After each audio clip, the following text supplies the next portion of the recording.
badan sog'ligi, jasad quvvati, musibatlardan omon bo'lishlik kimga yoqmaydi? Aql rohati, insonning ko'ngli keng bo'lishi, kasallik, kamchiliklardan omonda bo'lishlik kimga kerak emas? Qalb xotirjamligi, go'zal dunyo matosi, musibatlardan nari bo'lishi, baxtsiz hodisalardan omon bo'lishlik kimga yoqmaydi? 10 tasini sanadik. Mashaqqat va fitnalardan omon bo'lish, foydali yomg'ir, pokiza ekin, solih farzand kimga yoqmaydi?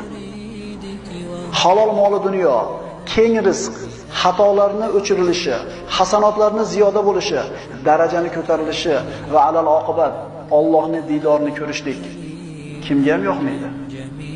Mana shu aytilgan 20 tadan ortiq foyda bitta kalimada bor.